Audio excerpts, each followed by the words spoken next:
Ang Iran ay ang Persya. Alam niyo po bang kinasangkapan ng Diyos ang Persya para maitayo ang Second Temple ng Diyos sa Jerusalem? Hmm? Sa apat na imperyo na nakasakop sa Israel, ay masasabi kong ang Persya ang naging mabuti sa Israel. Masasabi kong may utang na loob ang Israel sa Persya. Sa Biblia nga, may tinutukoy doon na ibong mangdadagit eh. Alam niyo ba kung sino yung ibong mangdaragit na yon? Yun ang hari sa Persya. Si Ciro yon. Tinawag ng Diyos yon mula sa silanganan eh. Si Ciro. Read Bible. Isaias 46:9-11. Inyong alalahanin ang mga dating bagay ng una, sapagkat ako'y Diyos, at walang iba liban sa akin. Ako'y Diyos, at walang gaya ko, na tumatawag ng ibong mangdadagit mula sa silanganan, ng taong gumagawa ng aking payo mula sa malayong lupain. Oo, aking sinalita, akin namang papangyayarihin, aking pinanukala, akin namang gagawin. Isaias 44:28 na nagsasabi tungkol kay Ciro, siya'y aking pastor at isasagawa ang lahat kong kaligayahan. Na nagsasabi nga rin tungkol sa Jerusalem, siya'y matatayo at sa templo ang iyong patibayan ay malalagay. Hindi pa Muslim ang Iran noon. Kailan lang naman niya naging Muslim eh.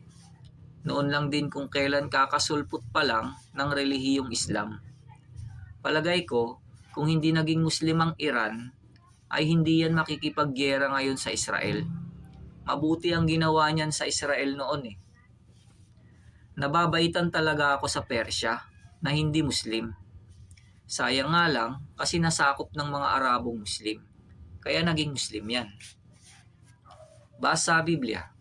Ezra 1:1-3. Nang unang taon nga ni Ciro na hari sa Persya, upang ang salita ng Panginoon sa pamamagitan ng bibig ni Jeremias ay maganap, kinilos ng Panginoon ang diwa ni Ciro na hari sa Persya, na siya'y nagtanyag sa kanyang buong kaharian, at isinulat din naman na sinasabi, ganito ang sabi ni Ciro na hari sa Persya, ibinigay sa akin ng Panginoon, ng Diyos ng langit, ang lahat na kaharian sa lupa, at ibinili niya sa akin na ipagtayo ko siya ng isang bahay sa Jerusalem na nasa Huda.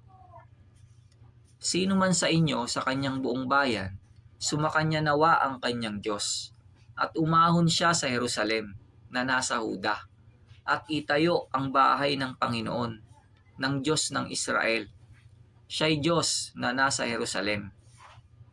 Ezra 7:1-12-21-23. Pagkatapos nga ng mga bagay na ito, sa paghahari ni Artajerjes na hari sa Persya, si Ezra na anak ni Sirayas, na anak ni Asarias, na anak ni Hilcias, si Artajerjes na hari ng mga hari, kay Ezra na saserdote, nakalihim sa kautusan ng Diyos ng langit, na sakdal at iba pa. At akong si Artajerjes na hari, nagpasya sa lahat ng mga taga-ingat yaman na nasa dako roon ng ilog, na anumang hingin sa inyo ni Ezra na saserdote, nakalihim sa kautusan ng Diyos ng langit, ibigay ng buong sikap. Anumang iniutos ng Diyos ng langit, gawing lubos sa bahay ng Diyos ng langit. Sapagkat bakit magkakaroon ng puot ng Diyos laban sa kaharian ng hari at ng kanyang mga anak? Ezra 6:14. At ang mga matanda ng mga Hudyo ay nangagtayo at nangapasulong, ayon sa hula ni Hageo na propeta at ni Zacarias na anak ni Ido, at kanilang itinayo at niyari, ayon sa utos ng Diyos ng Israel, at ayon sa pasya ni Ciro at ni Dario at ni Artajerjes na hari sa Persya. May paniniwala ako na mawawasak muli ang Jerusalem at magkakaroon ng malaking kapighatian. Pero hindi ang Iran ang gagawa nun. Alam niyo kung sino? yung Roman Empire sa panahon ng hayop na 666. Yan ang pinakamasamang imperyo sa Biblia, Roman Empire.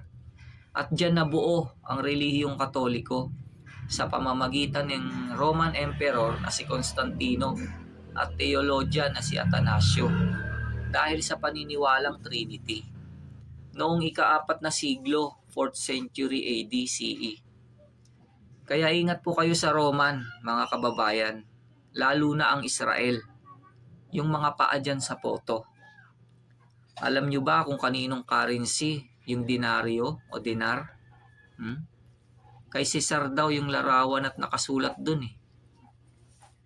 Sa panahon pala ng kabayong maitim ay sakop. Nasa kamay sila ng Imperfect Roman 666. Basa Biblia. Daniel 7:7,23,25. Pagkatapos nito ay may nakita ako sa pangitain sa gabi. At narito, ang ika-4 na hayop, kakilakilabot at makapangyarihan, at totoong malakas, at may malaking mga ngiping bakal, nananakmal at lumuluray, at niyuyurakan ng kanyang mga paa ang nalabi, at kaiba sa lahat na hayop na una sa kanya, at siya'y may 10 sungay. Ganito ang sabi niya, ang ika-4 na hayop ay magiging ika-4 na kaharian sa ibabaw ng lupa, na magiging kaiba sa lahat ng kaharian, at sasakmali ng buong lupa, at yuyurakan, at pagluluray-lurayin. At siya'y magbabadya ng mga salita laban sa kataas-taasan, at lilipulin niya ang mga banal ng kataas-taasan, at kanyang iisiping baguhin ang panahon at ang kautusan. At sila'y mga bibigay sa kanyang kamay hanggang sa isang panahon, at mga panahon, at kalahati ng isang panahon.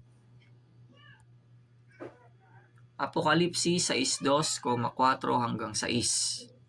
At tumingin ako, at narito, ang isang kabayong maputi, at yaong nakasakay dito ay may isang busog, at binigyan siya ng isang putong, at siya'y yumaong nagtatagumpay at upang magtagumpay. At may lumabas na ibang kabayo, na kabayong mapula, at ang nakasakay dito ay pinagkaloobang mag-alis sa lupa ng kapayapaan, at upang mangagpatayan ng isa't isa, at binigyan siya ng isang malaking tabak.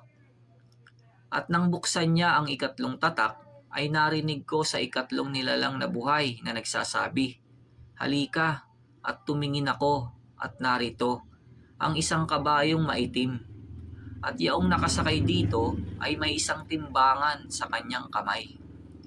At narinig ko ang gaya ng isang tinig sa gitna ng 4 na nilalang na buhay na nagsasabi, sa isang denaryo ay isang takal na trigo, at sa isang denaryo ay 3 takal na sebada, at huwag mong ipahamak ang langis at ang alak. Lucas 20:24. Pagpakitaan ninyo ako ng isang denaryo. Kanino ang larawan at ang nasusulat dito? At sinabi nila, kay Cesar.